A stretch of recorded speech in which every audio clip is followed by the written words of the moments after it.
The sports minister Tracy Crouch has urged the Football Association to take up aluko's offer to help it reform after agreeing its reputation had been tarnished by the way they treated the former England player.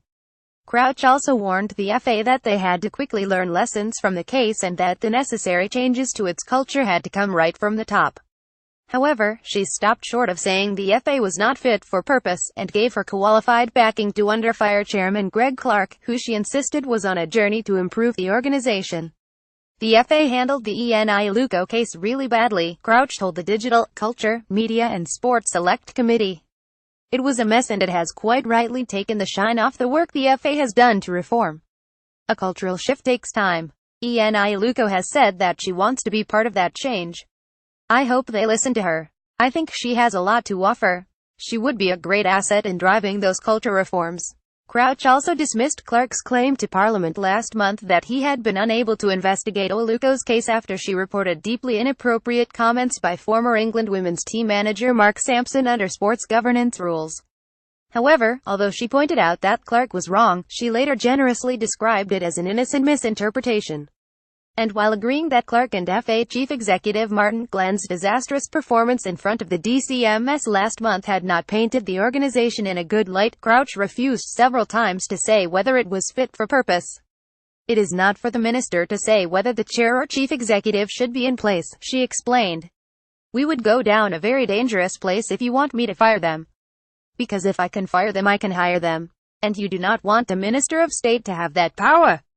We sit here and criticize Russia and China, but this would be the same.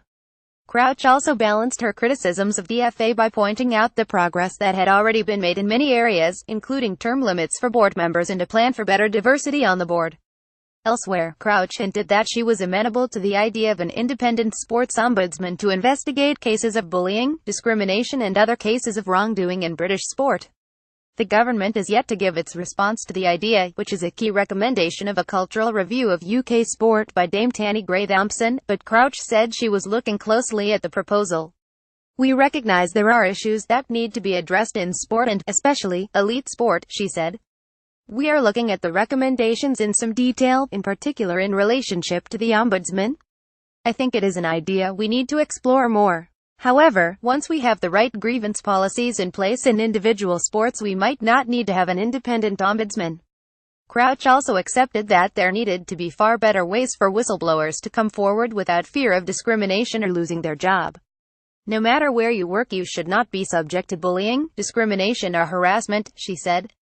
It is really important we have those safeguards in place for whistleblowers.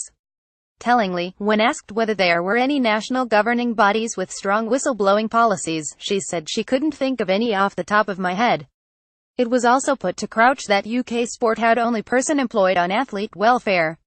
That is something they are addressing, she replied. The new chair Catherine Granger has come in with a very different background and will put the athlete right at the heart of what UK sport is doing. They are looking to beef up the athlete voice. There is change happening in UK sport. There have also been calls for elite British athletes to be treated as employees by UK sport rather than just being recipients of grants, so that they could get better protections at work. However, Crouch stopped short of backing the idea, calling it a complex issue. When you do that it changes no national law, insurance and pensions. These are things that have to be looked at, she added. Ultimately we do have a structure in place that supports a high-performance program. More than 15 gymnasts, coaches and parents have come forward to The Guardian in recent days to discuss the problems in the sport, including bullying, as well as being critical of the behavior of the chief executive Jane Allen. However, Crouch told the committee she did not think British gymnastics was in crisis. The new chief executive is working very hard to change the culture and has introduced some of the best safeguarding practices in all the national bodies, she added. I don't believe British gymnastics is in crisis, as has been suggested.